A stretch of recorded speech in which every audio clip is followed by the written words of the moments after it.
Tua and the Dolphins head to L.A. for the second stop on their Cali road tour. They'll face Justin Herbert and the Chargers, who have allowed a league-high 13 touchdowns of 20 yards or more, including 3 last week, to the Raiders. The Miami Dolphins will play 3 of their next 4 games on the road, where they're 3-3 this season. The Fins are 2-0 on the road when they are favored this season, and Tua has thrown for 300 yards, 3 touchdowns, and 0 interceptions in each start. They are currently 3-point favorites on Sunday and enter Week 14 with an 84% chance of making the playoffs per ESPN Analytics.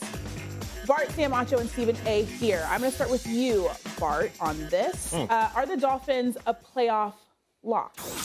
Well, because I'm the resident hater on the show, you know what I mean, Buck Nasty, especially for anything that goes against my Jets, I'm going to say no. And listen, I made this statement last week, and everybody looked at me and laughed at me. But, you know, after you saw the performance out there in San Francisco where they got their butts handed to them, now people are starting to pay attention because this is a must-win for them. This is a must-win for them because now you talk about also, and Acho, you know what this is. When you're a Southern or East Coast team, you have to fly 6 hours, what it does to your body, the dehydration, and coming out and playing at a different body clock, not knowing really how to eat. You kind of come out flat sometimes. But they're doing it 2 weeks in a row, and I'm surprised that they didn't stay out there. When you look at their schedule, if they lose to the Chargers, they have to go into Orchard Park and play in that tough environment. And we don't know if this team can play in cold weather, right? They've been in the confines of South Beach, and going out west isn't a cold place. Now we understand what happens to a football when it gets cold. It gets hard and it becomes slick, right? And if you're not prepared and accustomed to playing in those type of games, it is a shock. They're going to go from a place, you know, next week, if they don't win, where it's going to potentially be 70 degrees difference. And your body is not equipped for that. And so you talk about this 4x1 team, do they have ice skates? Can they speed skate? Because that's what it's going to be. And when those pads stiffen up, they get hard, we're going to find out about the character of this team because the ground becomes frozen, hits hurt more, your hands are frozen, you're over there trying to, you know, not catch on fire over there with the heated benches in front of the Jets. And we're going to find out about this team. But I think they lose to the Bills. I think they lose to the Patriots because of just the environment of them not being able to play the type of football that they need. They're going to be able to have to run the football. They're going to have to be tough. And you talk about Armstead not having their left tackle there. That means that Tua's going to be getting to. You saw him bent up last week. Now you're going to see if he can get up and once he's been hit and they make it a physical contest. Yeah, initially I was going to say that they were a lock. I mean, look how they've done all season. Tua hadn't lost a game in games that he started and games that he's played outside of last week, which he ran into a buzzsaw in San Francisco. That was my initial response. And then I looked at the schedule.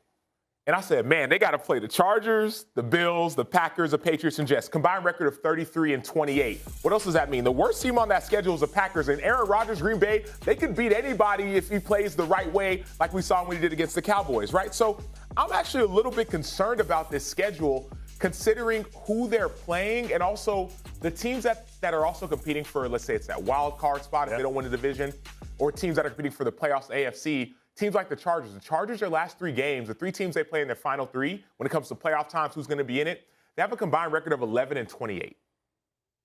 11-28. So, like, that's a team that's going to be vying for that last playoff spot. I'm not going to say they're a lock, but that's an easier schedule. Then you go to other teams, right? Like, I just get concerned. The Jets, they got the Lions, the Dolphins, Seattle, 19-17. It's not a horrible schedule. Jaguars as well. I've got some concerns when you talk about a team that's going to be a playoff lock, not just based off of the way that Tua looked or the way the game went last week, just based off of in December and January football, you got to play Bill Belichick. You got to go and play Buffalo. You got to play an Aaron Rodgers team that's been up and down, but that can be up at any moment. By no means are the Dolphins a playoff lock. Now, they're in a great position with 8 wins, but they're going to have to find a way to get some wins, especially starting this weekend, if they want to be in the playoffs. You're absolutely right. They're not a lock, but Sam Acho, more so than Bart Scott, I mean, I really, really appreciate it, especially considering the fact that you're sitting in my chair. Could you at least have the decency to point out that, Stephen A., I told you so? Because last week, when the Miami Dolphins were scheduled to go to San Francisco, what did I say? I know what I said because I was sitting there when I said it. I said when Tua Tagovailoa has to go up against those Rough Riders in the Bay, it's going to be a little bit different. That's what I said. Now, in fairness to him, everybody ain't the San Francisco 49ers. Chargers defense ain't the San Francisco 49ers. Green Bay Packers defense ain't the San Francisco 49ers. New England, to be respected, ain't the San Francisco 49ers. I could see, guys, that of these 5 games, I could see Miami going 3-2. Because that's really what you're asking for. If you're going 3-2, right, what are we saying here? You got 11-6. That's a playoff team. Now, again, I understand you can't say locked. I totally understand that if you're looking at their schedule. But then I think about it this way. So we got the 4 division winners, right? Yep. And then you got the other 3 at your wild card spot. And I'm thinking along the lines of, okay, outside of Baltimore, who are we looking at? Ain't nobody in the South or the West. All the battle is in the East. And so I look at it from that perspective, and I say, yeah, you're right. It's not a lock, but it's highly likely that the Miami Dolphins are going to the postseason. They ain't winning the AFC East, but it's highly likely they going to the playoffs. Even with the way that the Jets defense has been playing, Stephen A., even with the way that Mike White the last 2 weeks, at least the last 2 weeks in yardage, has had the number 1 offense, even with the fact that the Jets schedule isn't as difficult, you would pick them as far as the Miami Dolphins. Well, I could Jets. see 3 teams. I could see 3 teams from the AFC East going to the postseason. That's what I'm trying to say. So then I could see would mean that. But that's fair. That would mean that a team like the Ravens or maybe it's the Ravens now because Lamar is injured isn't making it. One of those teams is going to win the division. You can get 2 from the north you can get as well. 2. That's right. You can get 3 from the East, 2 from the North, and division winners in the South and the West. But I'm just saying, pump the brakes on the whole Miami, because listen, when they had that 4-game winning streak, it was against Cleveland, Pittsburgh, Detroit, Chicago. We knew that this time was coming. So we're going to see if this team can stop the bleeding, right? They went out and they got Bradley Chubb to try and be able to have balance.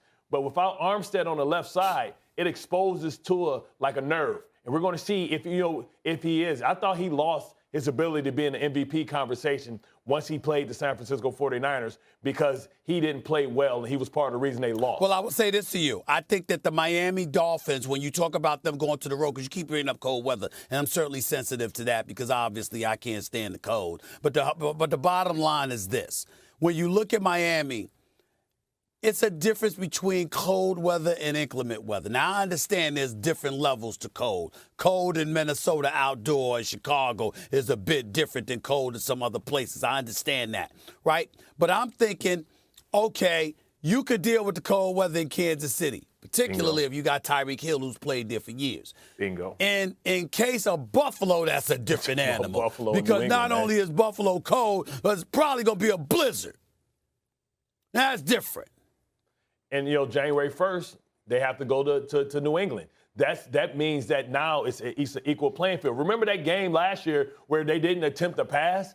It can be that type of game. Yeah, but we've seen New England's offense. I mean, so I get it. Like, I'm concerned. It's not a lot. But we've seen New England's offense. We've seen Miami's offense. The difference is clear and the difference is stark. I get it. I didn't say it's a lot. They've already played. We do know they played game 1, I understand right? that. I understand that. That was a long time ago. My point is this. Miami has been close to dominant. We cannot say dominant just based on what we saw last week. But we're saying New England, these are hard games to win. But 3-2, 11 wins, or maybe even 10 wins may not do it. But 3 wins in these next 5 games can do it. And I think that Miami can win those games over the next course of the rest of the season, last quarter really of the season. Of course, I'm just saying pump the brakes on the division and saying that, the Jets are getting in. And the Jets, my whole argument is Don't change the narrative. Don't change it. The question was, are the Dolphins a playoff lock? Yeah. That was the question. Ain't nobody sat up there and brought up anything about the Jets. See, it's the second time you brought up something about the Jets when nobody asked. Nobody asked. You brought up, you got a contractual obligation. Nobody asked. You brought up the past of the Jets and their moribund history. Nobody brought that up. You brought that up. I brought up the Jets for the same reason that I brought up my contractual obligation and that I wrote your book, because my reading comprehension isn't well. So I need you to not only come to my house and read me the book, but explain what it means. What in the world is happening? Okay. Well, I need to do that when I got the audio book. I got the audio book out, bro. He said what I need to do that for. Didn't you hear that I got earlier? the audio book. He said his reading comprehension is bad. His listening comprehension. He can't listen either. Okay, up next, it's award season in college football with the